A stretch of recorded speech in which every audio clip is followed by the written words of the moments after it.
Hello, kamusta tayong lahat? Nagpapasalamat ako kay Almighty Father dahil sa ipinagkatiwala niya tayo kay Jesus Christ na yung King of Kings and Lord of Lords natin na si Jesus Christ ay faithful kay Almighty Father. At dahil faithful siya kay Almighty Father, mahal din niya tayo. Dahil mahal tayo ni Almighty Father, kaisa natin si Almighty Father tsaka si Jesus Christ. Dahil yung hangarin or goal ni Almighty Father sa atin ay ganoon din ang hangarin ni Jesus Christ, ang makasama tayo. Na kung nasaan si Jesus Christ, gusto niya tayong makasama kung nasaan siya.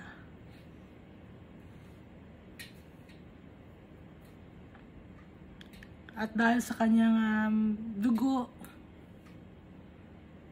tayo ay napatawad sa ating mga kasalanan. Nahawahan tayo ng righteousness ni Jesus Christ. Pero dapat, willing tayo rin, no? Na sumunod kay Almighty Father. At continuous yun, yung paglalakad natin bilang isang Kristiyano. Hindi yung naisip mo na hindi, save na ako, okay na ako, pwede na akong gumawa ulit ng kasalanan. Hindi ganon. Dapat yung tinuturo sa atin ni Jesus Christ, pinapractice natin. Yung teachings niya, alam naman natin yun, yung katuruan ni Jesus Christ. So yung pinaka-basic is mahalin natin si Almighty Father ng buong puso, wholeheartedly, with all our might, with all our might and strength,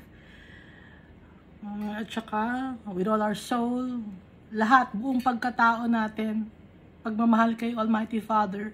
Dahil pagmahal natin si Almighty Father, wala tayong kikilalaning ibang Diyos, kundi si Almighty Father lang. At pag mahal natin si Almighty Father, susundin natin ang kagustuhan niya, at yun ay ang mahalin din natin ang ating kapwa-tao.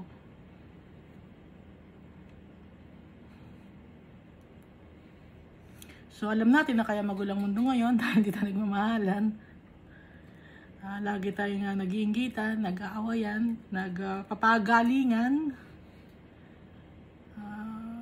naninirang puri, nagpapatayan. Kaya magulang mundo. Dahil tayo rin ang may gawa. Ang kautos sa atin ni Jesus, magmahalan. Pero ang ginagawa natin, iba. Sa katuruan ni Jesus, kabaliktaran ang ginagawa natin. Kaya magulang mundo. Tapos, ang sisisihin natin ngayon, si Almighty Father, tsaka si Jesus, hindi ganon, no? Aaminin natin yung kasalanan natin. Lahat tayo may part. Dahil nga, tayo ay iisa kay Christ. So, lahat tayo may part. May kasalanan tayo, lahat. At, dapat magtiwala tayo kay Jesus para mabago tayo. Maging yung pagiging obedient natin, ipapractice natin yun, magiging habit natin yun. Pag naging habit na natin yun, magiging attitude na natin, at magiging character na natin, ugali na natin, natural na sa atin, ang magiging mapagmahal sa kapwa-tao. Dahil kung una hindi tayo mapagmahal sa kapwa-tao, diba? So, ang gagawin natin, ipapractice natin yon. Pipilitin natin ang sarili natin kung talagang mahal natin si Almighty Father. Unti-unti yon.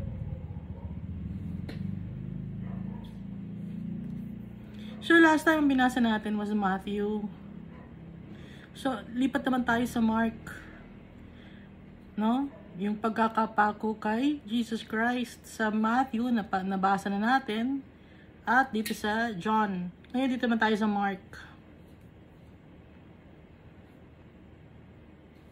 Pero recap muna natin itong Mark, no? Chapter 14. Kasi Mark chapter 15 na tayo. So yung Mark chapter 14, so ito pa rin yung si Simon the leper na nagkaroon ng celebration sa bahay ni Simon the leper. Tapos nandun si Mary na binuhusan si Jesus Christ ng pure nard oil na perfume yon na humalimuyak or umamoy sa buong kabahayan. Kalahating litro yon na nakalagay sa alabaster jar na sinira ni Mary para ibigay para lumabas yung oil. So yung oil na yon ay galing pa sa Assyria, na ang pangalan ng dahon or bulaklak ngayon ay spikenard. Na ngayon available pa rin yon kung gusto niyo bumili ng spikenard or nard na perfume, meron din up to now, no? So, in preparation yon for the burial of Jesus. At si Judas ay nanghinayang sa presyo ng perfume. Pati yung lalagyan, kasi mahal yung lalagyan, yung alabaster jar, imported din yon. Gawa yon sa alabaster, no? Na parang tawas yung itsura, pero parang marmol. Kasi white yun. Pero malambot. Tapos, dito rin sa Mark chapter 14, yung huling kain ni Jesus Christ kasama yung kanyang mga disciples.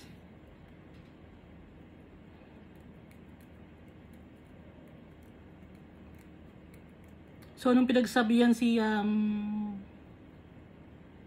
ni Jesus, si Judas, na bakit mo siya pipigilan, o yung babae, bakit pipigilan na buhusan si Jesus ng perfume, kasi yun naman yung kanyang preparation for burial. Kunyari pa si Judas na para sa mga mahihirap yung kanyang concern, pero selfish siya, no?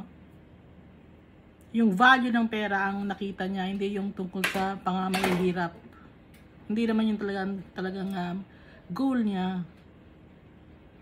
Tapos, dito yung Last Supper, na yung bahay na pinuntahan nila ay hindi nila bahay. Doon lang sila tumuloy. So, ibig sabihin, walang bahay si Jesus Christ. Wala rin siyang colt, hiniram din niya. So, itong bahay na to na pinagdaganapan ng Last Supper ay hiniram lang din.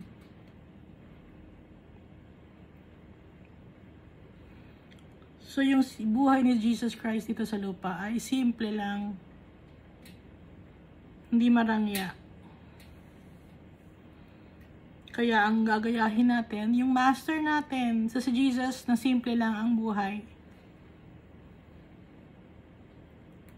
So, magtataka kayo, bakit yung mga ibang mga Christian leaders dyan ay marangya ang buhay. So, hindi nila sinusunod yung utos ni Jesus. Dahil wala naman si Jesus ipinag-utos na tungkol sa tithes. Ang gusto ni Jesus, buong pagkatao natin, denying ourselves, to carry our cross and follow Him.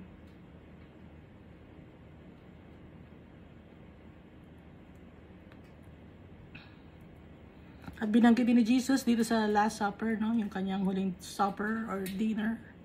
Actually, huling kain ni Jesus to, no? At huling inom ng wine at tubig bago siya i-crucify.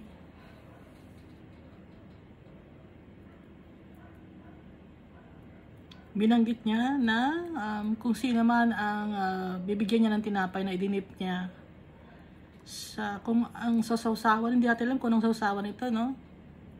Ibibigay niya doon kung sino ang kanyang magbe-betray, at ibinigay niya yun kay Judas. At nung nagkaroon ng kinuha niya yung bread, hinati-hati niya yon, binigay niya sa kanyang mga disciples. So, yung bread, sinisimbolize na yung body ni Jesus Christ na binibigay niya para sa atin as followers of Christ. Na i-ingest natin. Ang kinin natin. Dahil binibigay niya sa atin. Gaya ng pagpapakain niya ng 5,000 men, hindi pa kasama doon yung bilang ng women and children. At yun sa isa pa, nung nagpakain pa siya ng 4,000 men, hindi pa kasama rin doon ang bilang ng women and children. I-shinare niya yun sa maraming tao. So yung kanyang bread, i-shinare din niya sa kanyang mga disciples. So sinisimbolize yung bread ng kanyang body na sapat si Jesus para sa atin lahat. Na powerful siya. Hindi natin kailangan pa ng kung sino man ang tawagin. Sa Jesus Christ lang, wala nang iba. At syempre si Almighty Father, dahil siya ang nagpadala kay Jesus, lahat ng power and authority binigay ni Almighty Father kay Jesus. At yung kanyang yung wine, symbolize na yung blood of Jesus. Yun ay ang kapatawaran para sa kasalanan natin. Na tuwing iinumin natin yung wine or yung sinisimbolize ng kanyang dugo, maalala natin na pinatawad na niya tayo sa ating mga kasalanan, magiging malinis tayo. So yung guilt natin mawawala dahil kay Jesus sa pagmamahal niya sa atin. At sabi ni Jesus, I will not drink again from the fruit of the vine until that day when I drink it new in the kingdom of God. Ang ibig sabihin nito, pagkasama na niya tayo, magkakaroon ng malaking celebration. Kasi wala naman talagang wine in heaven. Wala na rin pagkain pag nasa heaven tayo. Hindi na tayo iinom ng tubig. Alam niyo yun, di ba? Hindi na tayo kakain, hindi na tayo iinom. Kasi ang sustansya ay galing kay Almighty Father tsaka kay Jesus Christ. Yung nutrients na kukunin natin, yung power, ang gagaling sa tatay natin. Magiging kabahagi tayo. Dahil tayo ay mga anak ng Diyos at may inherit natin ang kaharian ni Almighty Father because of Jesus Christ. At dito rin, sinabi rin ni Jesus na i-deny siya ni Peter 3 times. Sa lahat ng mga disciples, maliban kay Judas Iscariot, So, malaki ang kasalanan ni Judas Iscariot. Kasi siya nag-betray kay Jesus. Pero after ni Judas Iscariot, malaki rin ang kasalanan ni Peter or Simon. Kasi, sabi ni Jesus, Simon, Simon, Satan has asked to sift all of you as wheat. But I prayed for you, Peter, para hindi ka maligaw at pagbalik mo sa akin, strengthen your brothers. Kaya si Simon Peter ang sinabihan ni Jesus Christ dahil yung ibang mga disciples nagtago. Si John, hindi siya nagtago. Pero to si Peter, ang ginawa niya, 3 beses siyang nagsinungaling. Alam naman natin na ayaw ni Almighty Father tsaka ni Jesus Christ ang sinungaling.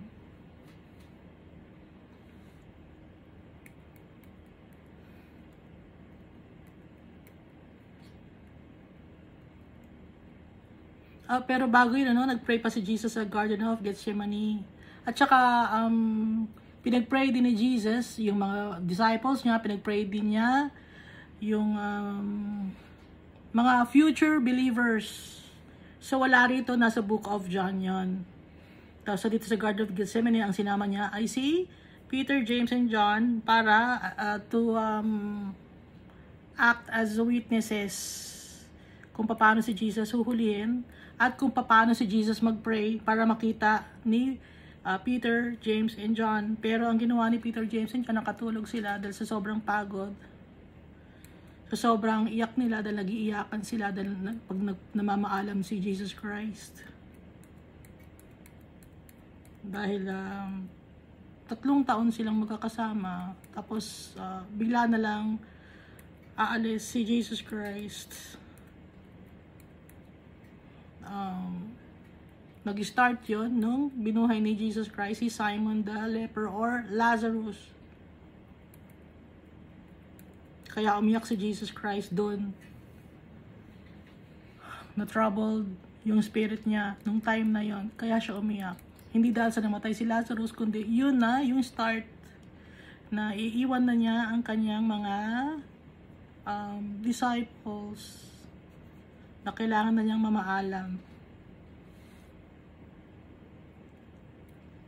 So, dito rin makikita rin natin yung isang lalaki na tumakbo na walang damit, no? Kasi nung hinuhuli siya ng soldiers, damit ang hinawakan sa kanya, kaya nakatakbo siya ng nakahubad.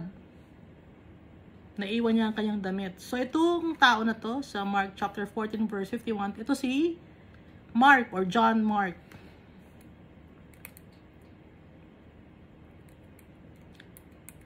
At present si Jesus kay Anas, una kay Anas, no? Na nakatali si Jesus habang pinapresent siya sa mga Jewish leaders. Siyempre, tinutulak-tulak na nila si Jesus noon.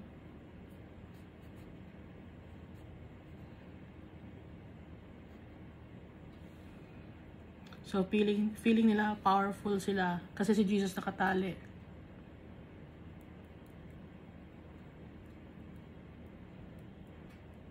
At bago pa man si Jesus i-accuse ng kung anumang crime, meron agad na parusa. Yun ay yung death penalty. Hinanapan si Jesus ng kasalanan dahil wala akong makitang kasalanan sa kanya. Pero nung tinanong siya na sinabi niya na siya ay Son of God, na sabi ni Jesus, I am, and you will see the Son of Man sitting at the right hand of the Mighty One and coming on the clouds of heaven. Doon nagkaroon ng idea yung mga Jewish leaders na ang ginawa ni Jesus ay blasphemy. Na ang kaparusahan doon ay death penalty sa Old Testament. Pero ayaw nila na batuhin si Jesus. Gusto nilang ipahiya si Jesus. Kaya, i-present nila or present nila kay Pontius Pilate.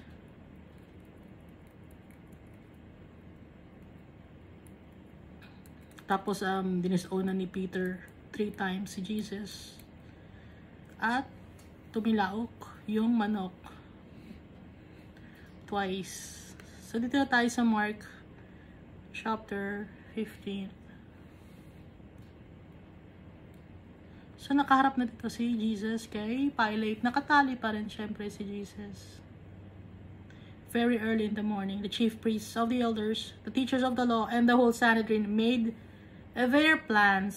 So, they bound Jesus, led him away, and handed him over to Pilate. Lagi nakatali si Jesus. Ayaw nilang pakawalan si Jesus. Pilate asked him, "Are you the king of the Jews?" He answered, sagot ni Jesus, "So you say." Sinabi mo na. The chief Kohanim, Hebrew kasi ang version ng Hebrew version na binabasa ko. The chief priest accused him of many things. Pilate again asked him, "Have you no answer? See how many things they testify against you." Wala ka bang isasagot? Ang dami nilang pinagsasabi tungkol sa iyo. Ang dami nilang magkakakuntsaba or magkakasama. At nagtutulong-tulong sila against you. Wala ka bang isasagot? But Yeshua or Jesus, our Lord, made no further answer, so that Pilate marveled. Gulat si Pilate, hindi na nagsasalita si Jesus. Kasi kung ibang mga preso yun, magsasalita yun. Pero si Jesus, tahimik lang siya. Now at the feast, he used to release to them one prisoner whom they asked of him. So, pag Passover feast, merong isang prisoner na pwedeng mabigyan ng pardon. There was one called Barabbas, or Barabbas, no? Bound with those who had made insurrection, men who in the insurrection had committed murder. So, itong si Barabbas or Barabbas, nakapag-commit siya ng murder dahil sa insurrection or naging rebellious siya. Nagrebelde siya sa Roman Empire, kaya siya nakulong. The multitude crying aloud began to ask him to do as he always did for them. So nagsisigawan yung mga tao na dapat meron silang pakawalan na isa. Pilate answered them saying, "Do you want me to release to you the king of the Yehudim or the king of the Jew?" Gusto niyo ba na pakawalan ko yung king of the Jews? Sabi ni Pilate, for he perceived that for envy, the chief priests had delivered him up. Alam ni Pontius Pilate na kaya gusto ng mga chief priests, ng mga Jewish leaders na ipapatay si Jesus Christ ay dahil naiinggit sila. They envy Jesus. But the chief Kohanim stirred up the multitude. Hindi magandang leader to, no, yung chief priest nila. Gusto pa niya na magkagulo ang mga tao. He stirred up the multitude that he should release Barabbas to them instead of Jesus. Pinapaalsa pa niya lalo yung mga tao. Sige, si Barabbas. Maganon si yung chief priest. Hindi umaaktong chief priest. Or parang walang mataas na posisyon. Ang asal ng chief priest. At ang gusto niya na palayain ng mga tao at ni Pilate ay si Barabbas. Kaya iniinganyo niya ang mga tao sumigaw ng Barabbas ang palayain. Pilate again asked them, "What then should I do to him whom you call the king of the Jew?" Ano ngayon ang gagawin ko sa king of the Jew? They cried out again, "Crucify him!" Ipako siya. So yung crucify, no, yung crucifixion, yun yung death penalty ng mga ginagawa ng mga Roman Empire, ng Rome, sa kanilang mga prisoners. Pag nakakagawa ng crime. So itong crucifixion is nakakahiya to, ipapahiya ka, hindi lang sa maliit na crowd, kundi sa malaking crowd. So kalat din ito hanggang kasulok-sulukan ng Roman Empire. Dahil meron tong go signal din ni King Herod. So pag may go signal ni King Herod, syempre alam na natin sa government, merong mga report yan hanggang sa nakakataas. Pilate, wishing to please the multitude, released Barabbas to them para mapasaya ni Pilate yung mga tao. Pinalaya niya si Barabbas and handed over Yeshua when he had flogged him to be crucified. At ang pinagawa niya niyang mga soldier, ang pinagawa ni Pontius Pilate sa kanyang mga soldier ay i-flog si Jesus or i-whip ng bakal ng bato sa likod. So duguan na daw si Jesus.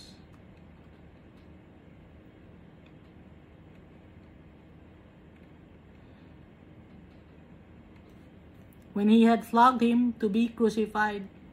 So bago pa siya ipako, sugat-sugat na siya si Jesus. Pinahiya na siya, sugat-sugat pa siya. Bugbog sarado pa siya. Dinuraan pa siya, binatukan pa siya. Sinampal pa yung Diyos natin.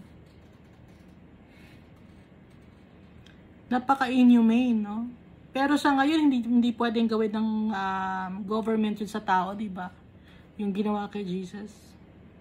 Kaya wala tayong dahilan para magreklamo. Dahil tayo, makasalanan tayo. Si Jesus, wala siyang kasalanan. Konting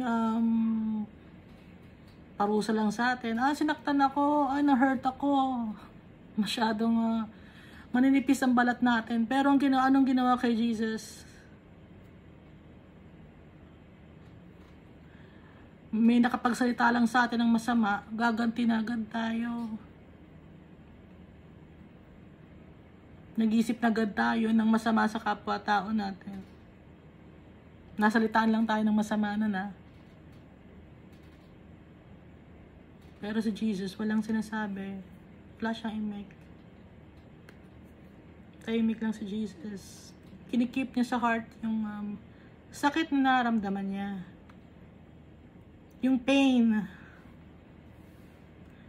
Yung pain, physical pain, emotional pain, mental pain. Kinikip ni Jesus in his heart. In-offer niya kay Almighty Father.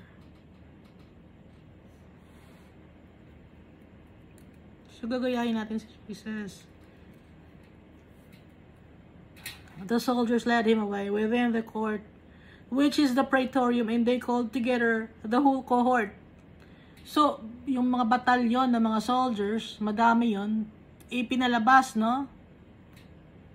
So, may mga soldiers na nagbabantay kay Jesus. Sinasaktan na si Jesus noon. Pero, may mga iba pang mga soldiers na nasa loob, pinalabas yon. They clothed him with purple, and weaving a crown of thorns, they put it on him. So, madami na mga soldiers na nakapaligid kay Jesus. Iisa lang siya. Wala siyang weapon, nakatali siya. Vulnerable siya. Ang daming tumatawa sa kanya. Ang daming nananakit sa kanya.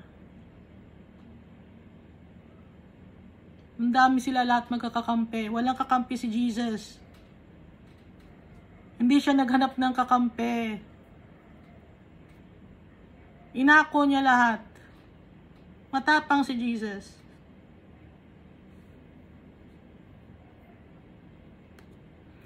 Hindi siya nanguha ng gather ng ay inaaway ako nito, awayin natin. Hindi ganoon si Jesus. Hindi siya nanguha ng kakampi. Dahil si Jesus secured siya sa sarili niya. Alam niya na siya ay anak ng Diyos.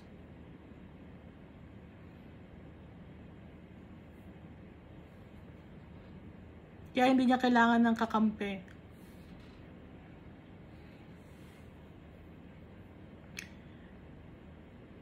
So, yung dinamitan siya ng purple robe, no? So, yung dito sa Matthew, ang sabi ay scarlet robe. Dito naman sa John at saka sa Book of Mark, ang sabi ay purple robe. Hindi natin alam kung bakit scarlet robe ang nakalagay kay Matthew. Baka kaya naging scarlet dahil napuno na ng dugo.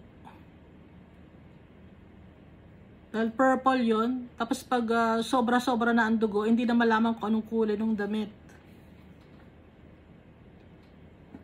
So, may mga black eye na si Jesus dito, no? Dugo-dugo na. Upper part of his body and yung mga extremities niya. Dislocated na. Yung, hindi natin alam kung anong banda. Dislocated yung mga bones niya. Dahil sa tadyak, sa suntok, sa sipa, sa batok ng mga soldiers. And weaving a crown of thorns, they put it on him. Yung crown of thorns, chinek ko, no? Yung rampant na halaman nung time na yon na may thorns. Up to now, marami sa Israel ay yung acacia. Ngayon, yung acacia, meron yung madaming thorns. Matinik masyado yung thorns niya. Kung yung thorns ng date tree, no, matinik. Kung yung thorns ng mga leaves ng date tree matitinik, mas malaki ang tinik na or thorns ng acacia tree. Tapos, yung acacia tree, nagproproduce siya ng poisonous sap pag malapit na ang taglamig. So, hindi natin alam kung may poisonous sap yung thorn na ginawa kay Jesus. Yung poisonous sap na yon, nasa dulo yon ng thorn ng acacia tree. So, gumawa sila ng crown of thorns. So, bawat tusok nun, merong poison yon na pag ipinatong sa ulo ni Jesus, idiniin sa ulo ni Jesus, ang effect ng poison na yon ay lalaki ang ulo ni Jesus, mag-expand yung kanyang skin.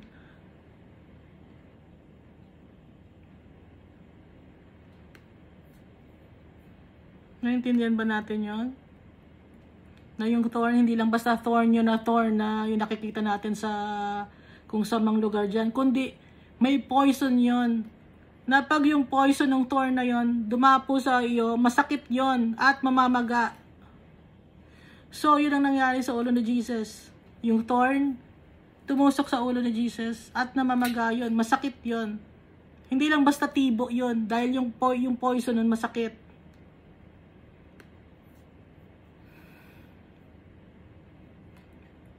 Yun ang nilagay sa ulo ni Jesus.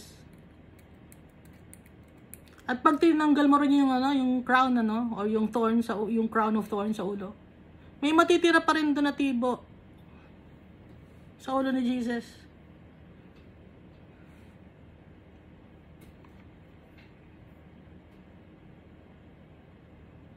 They began to salute him, "Hail, King of the Jew." They struck his head with a reed and spat on him. So, meron na siyang crown of thorns. Kinuha pa yung, binigyan siya ng scepter, kunyari, na gawa sa reed or sa kahoy. Yung kahoy na yun, pinalo pa sa ulo ni Jesus. So, kung ipinalo sa ulo ni Jesus, tapos may crown of thorns siya, syempre, yung crown of thorn, mas lalong didiin yung tusok sa ulo ni Jesus.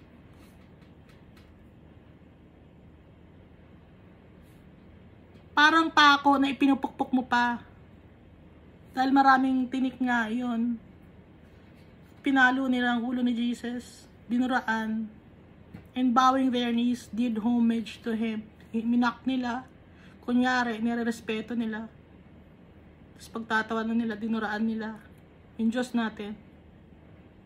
When they had mocked him, they took the purple off of him and put his own garments on him. They led him out to crucify. So, tinanggal yung purple robe. At binalik yung kanyang damit. Pero hindi naman tinanggal yung crown of thorns sa ulo niya. Na-stuck na yung crown of thorns sa ulo ni Jesus. Dahil pinukpok sa kanya yung reed.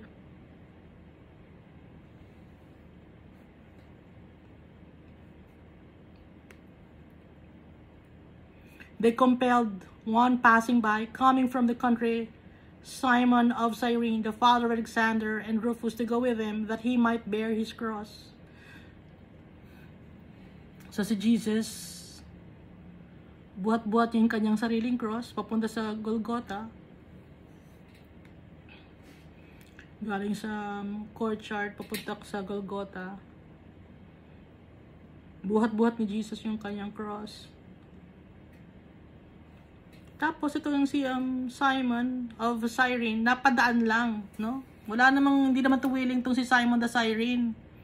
Dahil sa takot niya sa mga soldiers at napadaan lang siya, inutusan siya na buhatin yung cross ni Jesus. Dahil nanghihina na si Jesus. Hindi na siya kumakain noon. Yung huling kain niya yung Last Supper. Huling inom niya yung Last Supper. So, wala nang fluid sa katawan si Jesus. Hindi natin alam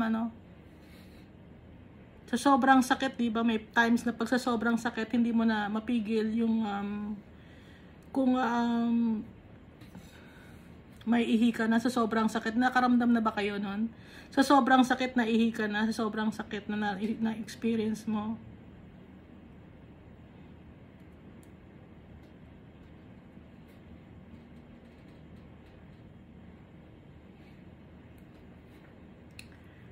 So, inutusan ni Simon of Cyrene na buhatin yung cross ni Jesus, na nanghihina na rin si Jesus. Dahil tao siya.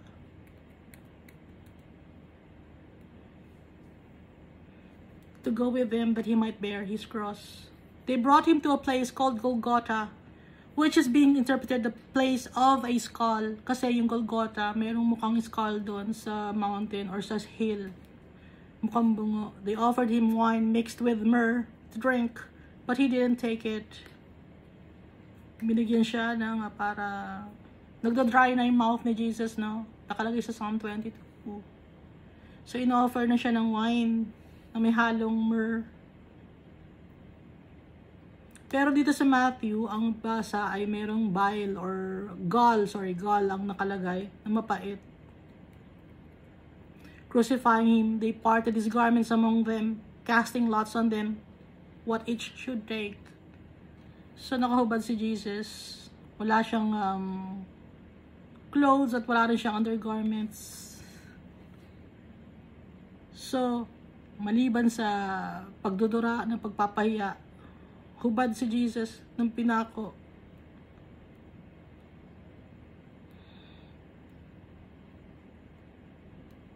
Dahil ang trato sa kanya ay kriminal.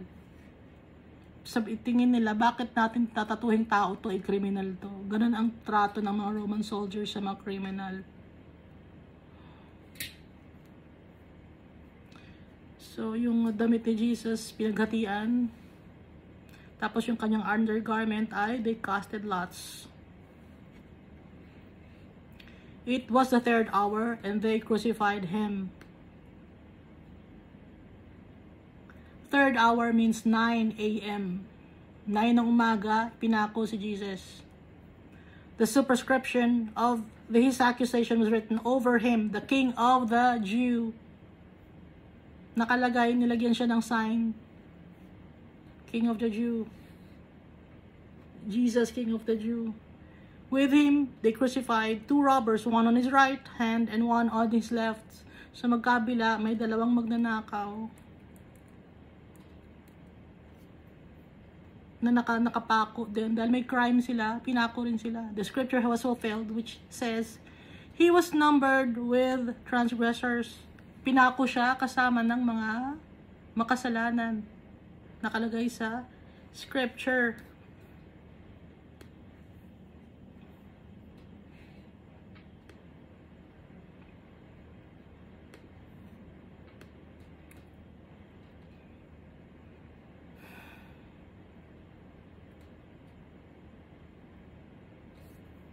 So nakasulat ito sa sa Isaiah chapter 53 verse 12. And the scripture came true that says they put him with criminals.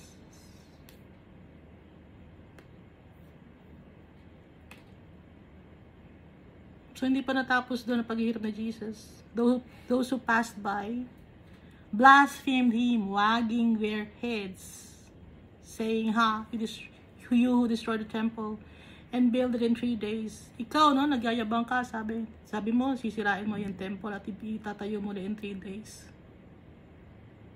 Tatawanan siya. Save yourself and come down from the cross. I-save mo ang sarili mo. Bumaba ka dyan sa cross. Likewise, also the chief priests mocking among themselves with the scribes said, he saved others, he can't save himself. Sinasave niya ibang tao, pero yung sarili niya hindi niya masave. Sabi ng chief priests, let the Messiah, the King of Israel, now come down from the cross that we may see and believe him. Those who were crucified with him insulted him. So kasama niyang mga nag-iinsulto kay Jesus, hindi lang yung chief priests, hindi lang yung mga soldiers, kundi kasama din ang mga robbers, yung mga nakaw, nakasama niya na nang-iinsulto sa kanya. When the 6th hour had come, there was darkness over the whole land until the 9th hour. So, yung 6th hour, that's 12 p.m. So, 12 p.m. hanggang 3 p.m. dumilim. So, pati yung si Almighty Father, nalulungkot siya. Lahat ng mga nasa heaven, nalulungkot sila. Dumilim ang heaven. At nung time na to, mainit din syempre. So para maibsan man lang konti yung nararamdaman ni Jesus, kaya hindi na maaraw. Kasi di ba usually maaraw 12 to 3.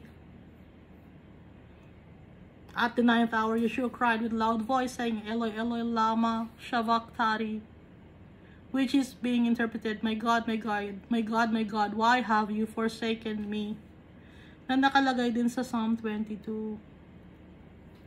God, Father, bakit mo ko iniwan? Bakit mo ko pinabayaan? hindi na napigil ni Jesus yung nasa loob niya. Sobrang sakit na naramdaman niya. Physically, emotionally, mentally. Torture to, no? Bago ka papatayin, ito torture ka.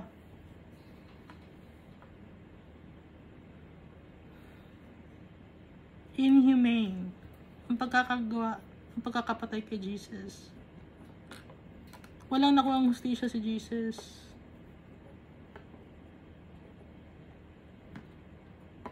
Some of those who stood by when they heard it said, "Behold, he's calling Elijah." Mga tao naman nakala ang tinatawag ni Jesus, "I see Elijah." One ran and filling a sponge full of vinegar, poured it on a reed and gave it to him to drink, saying, "Let him be. Let's see whether Elijah comes to take him down." May magbibigay sana sa kanya ng vinegar, iaabot sa kanya, nakalagay sa sponge, iaabot sa kanya, then nakapako na si Jesus sa cross. So disfigured ng mukha ni Jesus, no? Pati yung katawan niya disfigured na rin. Yung mga buto niya hiwalay na, hindi na, wala na sa tamang location yung mga buto ni Jesus Christ. At puro dugo siya. At yung ulo niya, syempre, namamaga. Halos hindi na makilala si Jesus. At nakahubad siya. Isipin natin yan, ano? Lagi natin isipan yan. Dalhin natin sa puso at isipan natin yung nangyari kay Jesus. Yung pinakamamahal natin. Yung nag-save sa atin. Ilagay natin sa puso at isipan to. Yung nangyari kay Jesus. Na dapat tayo to.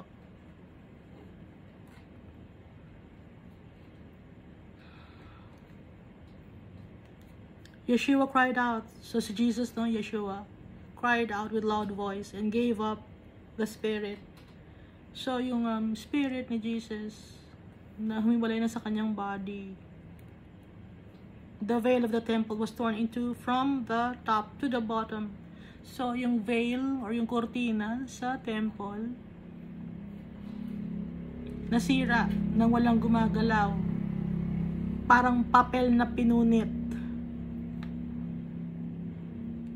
Kung galing sa baba ang pagkakapunit, syempre tao yun, maghihilahan sila para pumunit hanggang taas. Hindi eh.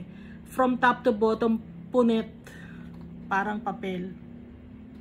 When the centurion who stood by opposite him saw that he cried out like this and breathed his last, he said, "Truly this man was the Son of God." So yung centurion, naniwala na siya nung namatay na si Jesus. Kasi Jesus ang anak ng Diyos.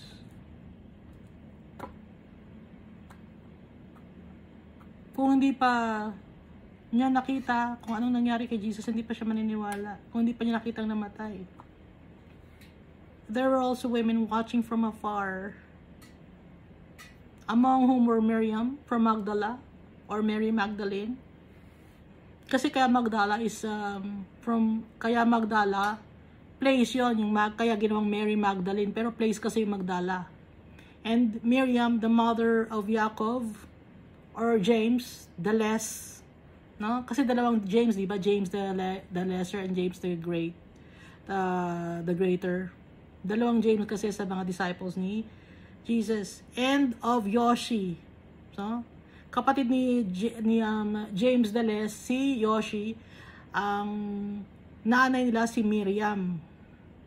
And Shalomit or Salome. Hindi natin alam kung sino itong si Salome, pero hindi ito yung anak ni Herodias. Ibang Salome ito. Who, when he was in Galilee, followed him and served him, and many other women who came up with him to Jerusalem. So galing sa Galilee, yung mga babae na ito na tumutulong kay Jesus sa kanyang ministry.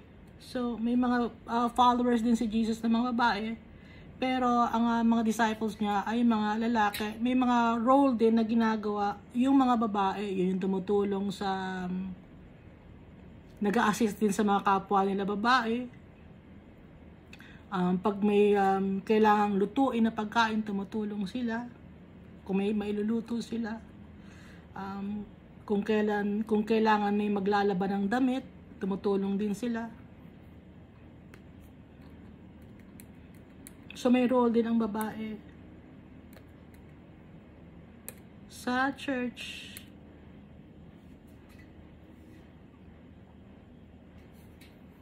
Dito tayo sa verse 42. When evening had now come, because it was the preparation day, that is the day before the Shabbat, or Sabbath, no? So, namatay si Jesus kasi preparation for Sabbath, no? Ang isip natin ba, diba? Ang isip ng mga tao ngayon, ang Sabbath ay Sunday. So, preparation for Sabbath, day before the Sabbath namatay si Jesus. So, Saturday ba nabatay si Jesus? Tapos, Sabbath ang Sunday kasi, di ba? So, mabubuhay si Jesus ng first day of the week. So, Monday. So, mali yung celebration na ginagawa ninyo. O, ibahin naman natin na, hindi, sasabihin ninyo, Sunday na buhay. O, sige, Sunday na buhay. Pero, yung Shabbat, ano ibig sabihin ng Shabbat? Sabado. May mali pa rin, di ba? O sige, sabihin natin na Friday namatay si Jesus. Kinabukasan Shabbat. So Sunday yon. Tapos, mabubuhay si Jesus na nakalagay first day of the week. So, ang first day of the week is Monday. So, lagpas na ng 3 days. So, ano ba ang first day of the week? Sunday. So, mali ang celebration ninyo, no? Isipin ninyo, isipin ninyo kung kailan, no? Gawa kasi kayo agad ng gawa ng mga istorya, hindi kayo nagbabasa ng Bible. Mga gawang katang isip lang, hindi nyo binabasa, iniintindi. Kung sasabihin yung Shabbat, ang kinabukasan, so kung Friday yon, tapos Shabbat kinabukasan, no? Tapos nakalagay dito, mabubuhay si Jesus ng first day of the week. Ano ba ang first day of the week? Sunday ba o Monday? O sasabihin nyo Monday kasi rest day ang Sunday. So, ang gulo, di ba, ng oras? So, sinong magulo ngayon? Kayo magulo, mali ang day na sinasabi ninyo. Ha? Kasi Shabbat ang kinabukasan eh. So, Shabbat is rest day. Naintindihan nyo? So, kung sinasabi nyo yung Shabbat ay Sunday, so Saturday, pinatay ba si Jesus? Saturday. Tapos, ang Shabbat ay Sunday kasi kinabukasan rest day to eh. So, ang first day of the week is Monday. Tama, first day of the week is Monday. So, pinatay ba si Jesus ng Sabado? Pero sineselebrate yun, di ba, Friday? O, ano ba talaga ang gusto ninyo?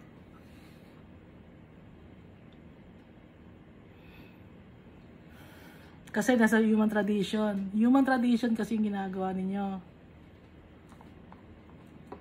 Pero kahit anong araw, pinatay si Jesus, at kahit anong araw siya nabuhay, yung importante, buhay siya.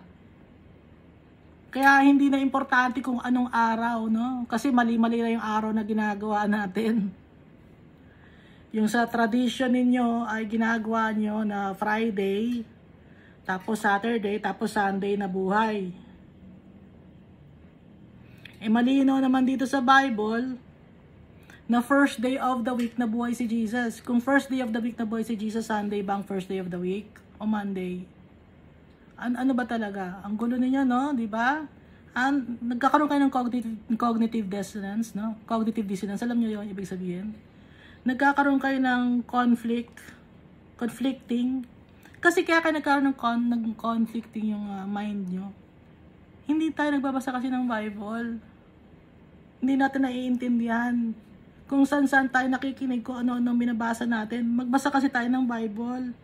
Para makilala natin ang tatay natin at si Jesus Christ, yung totoong nangyari.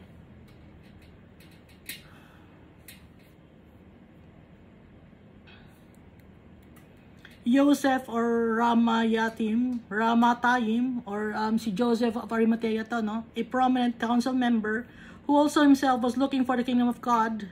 So, follower din siya ni Jesus Christ, pero hindi siya disciple. Hinahanap din niya ang kaharian ng Diyos. He boldly went into Pilate. Malakas ang loob ni Joseph of Arimathea. Lumapit siya kay Pontius Pilate and asked for Jesus' body.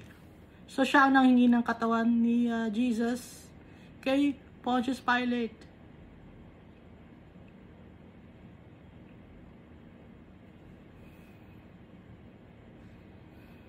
Hindi yung kanyang mga disciples.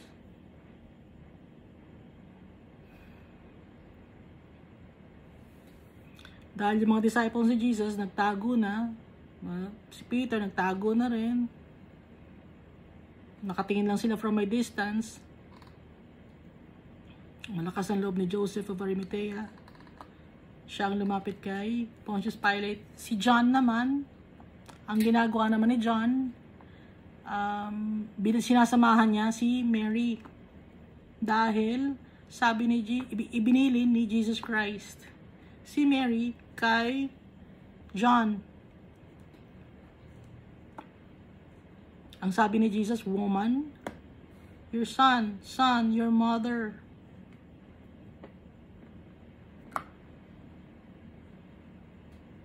So, simula nun, kinuha na ni John the Evangelist or John the Beloved si Mary. Ibig sabihin, wala nang nanay si Jesus dahil ibinigay na niya yung kanyang nanay kay John the Evangelist. Kasi in heaven, ano tayo in heaven? Ano tayo in heaven? Siyempre walang sasagot.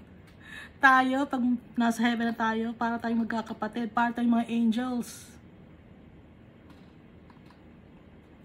Walang nanay doon. Pero meron tayong tatay, si Almighty Father. At makukuha natin ang ating inheritance dahil kay Jesus. Didikit tayo kay Jesus. Kaya nga, di ba tayo ang bride of Jesus? Ang church. Pag sinabing church, mga group of followers of Christ yun. Pag sinabing church, hindi yun building or establishment. So, si Joseph of Arimathea ang kumuha ng katawan ni Jesus. At kasama rin niya si Nicodemus. Dahil si Nicodemus, alam niya yung Jewish tradition kung paano linisin at i-prepare for burial ang katawan ni Jesus. Kasi nga, punong-puno ng dugo. Yung ulo, may tinik. Maraming sugat sa katawan si Jesus. Nilinis. Alam ni Nicodemus yon. Kaya kasama si Nicodemus. Hindi lang nabanggit dito, nabanggit sa Book of John.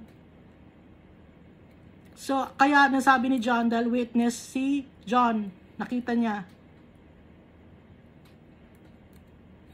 Pilate marveled if he were already dead. Nagulat si Pilate kasi yung umaga lang kausap niya. Tapos 3 p.m. namatay na, wala na.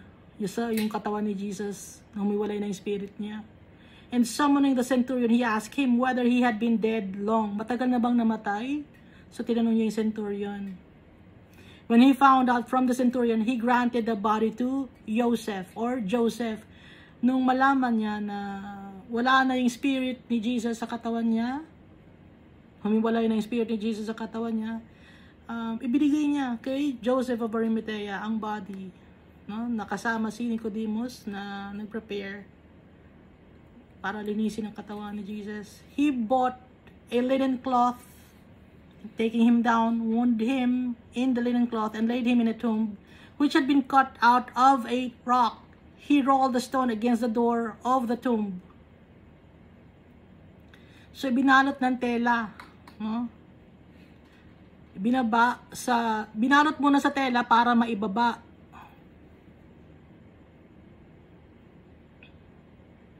Tapos, nirolyuhan or binalutan ng tela Parang si Lazarus. And laid him in a tomb which had been cut out of a rock. So yung libingan noon, hindi ngayon parang mausoleo o sa ilalim ng lupa. Di ba yung mga tao ngayon sa ilalim ng lupa, yung nililibing o kaya sa mausoleo o kaya pinapasok sa semento. Ngayon, nung panahon ni Jesus, malaki nun, so bato, binutas yung bato at para naging cave, no? Binutas yung bato para naging cave at doon ipinalagay ang katawan ni Jesus. Tapos yung pinakasarahan ay bilog na bato din na malaki. Miriam from Magdala or Mary Magdalene and Miriam, the mother of Josi, saw where he was laid. So nakita ni Mary Magdalene at saka ni Mary, the mother of Josi, kung saan inilagay si Jesus na malapit yon sa libingan sa Golgotha. Dahil nga kinabukasan ay Sabbath na, no?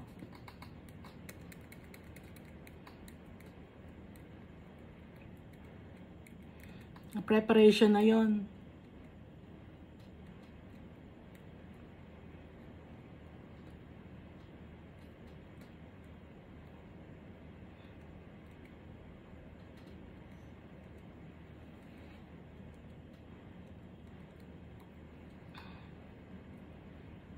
Kaya lagi tayong papasalamat kay Jesus.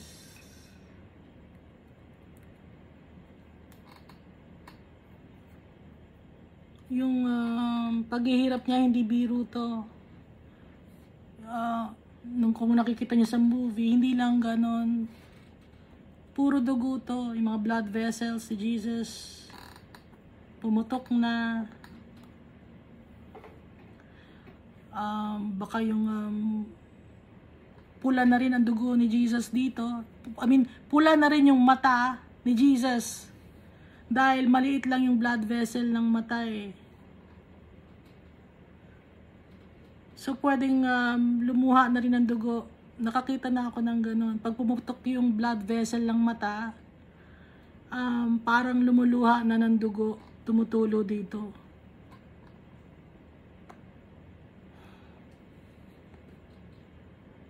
Sobrang paghihirap. May mga nakikita ako, mga tao, sabi napaka-tragic ng pagkamatay nito, namatay sa cancer, namatay sa ganyan. Wala nang mas magiging tragic pa sa pinagdaanan ni Jesus.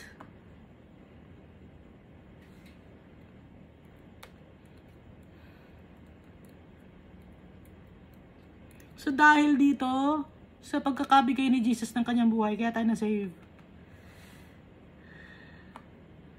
Kaya meron tayong karapatan, kapunta ng langit. Kung paniniwalaan natin si Jesus, magkakaroon tayo ng faith sa Kanya. Meron tayong karapatan to rule with Him in heaven. Bibigyan tayo ng karapatan ni Almighty Father, tsaka na Jesus Christ. Because of what happened to Jesus, ng pagkakabigay niya ng Kanyang body and blood for us to be saved. Kahit na gaano kadami ang kasalanan natin, mapapatawad tayo ni Jesus Christ, tsaka ni Almighty Father. Dahil loving sila.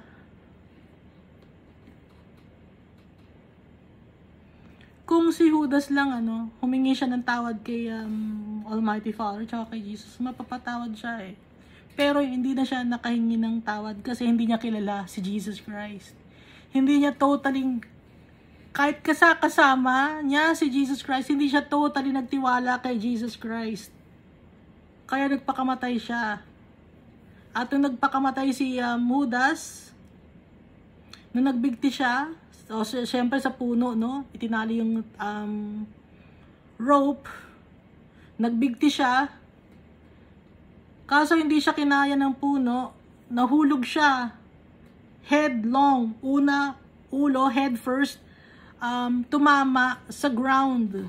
Hindi natin alam kung sa bato tumama yung ulo ni Judas. Pero pagka tama ng ulo niya sa bato, nag-burst open yung kanyang tiyan. Lumabas ang kanyang lahat ng laman loob. kumalat ang kanyang laman loob. So, hindi lang nahang siya sa tree, hindi lang tumama yung ulo niya sa ground, kundi lumabas pa yung mga laman loob niya. He was disemboweled. Alam niyo yung disemboweled, no? Lahat-lahat ng laman loob sa loob ng tiyan, na punit yung tiyan.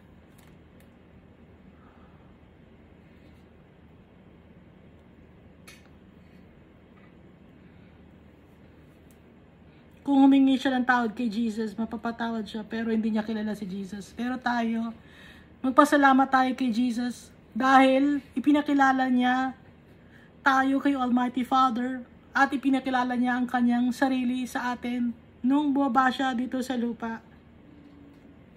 At dahil sa kilala natin siya, kung saan man si Jesus, dun tayo. Sabi ni Jesus, kung nasaan ako, pinag-pray tayo ni Jesus, yung mga future believers, tayo yon, na kung nasaan man si Jesus, doon tayo sa Kanya.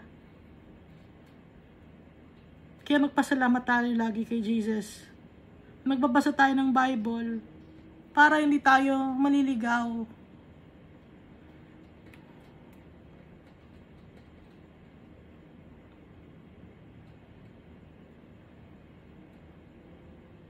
Lagi nating hingin ng guidance ni Almighty Father through the power of the Holy Spirit. Gumagawa pa rin ang Holy Spirit sa buhay natin. Nasa atin pa rin. Nandito pa rin ang Holy Spirit sa atin. Kasakasama natin. Kung follower tayo ni Christ, kasakasama natin ang Holy Spirit. Dahil promise si Jesus yon, buhay si Jesus, buhay ang ating tatay, at ang Holy Spirit ay kasakasama natin. Kaya lagi tayo magpapasalamat.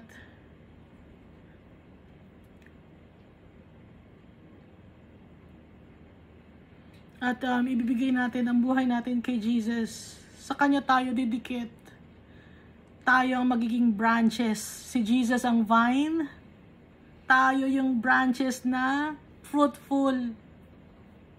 Dapat pag follower tayo ni Christ, maging fruitful tayo. Huwag tayo maging branches na hindi namumunga. Kasi pag branches ka, nakadikit ka nga kay Jesus, follower ka nga ni Jesus, sinasabi mo na follower ka ni Jesus, pero kung hindi ka namumunga, or hindi nababago ang buhay mo, wala kang pagmamahal sa kapwa-tao, mabaliwala rin yung ang sinasabi mong Christian ka, na kunyari Christian ka.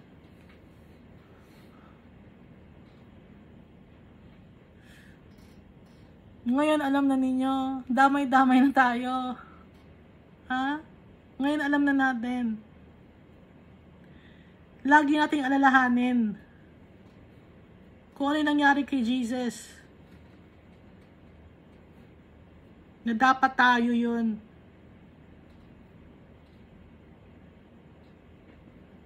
At maraming mga taong nagsasabi na wala silang nakukuhang kustisya sa mundo.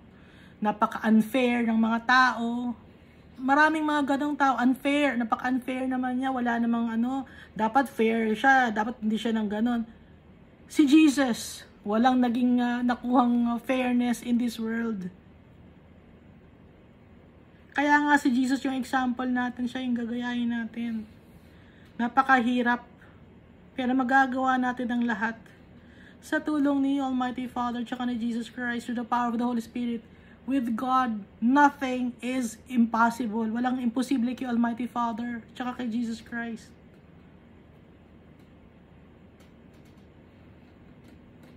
God loves us all so much. Thank you.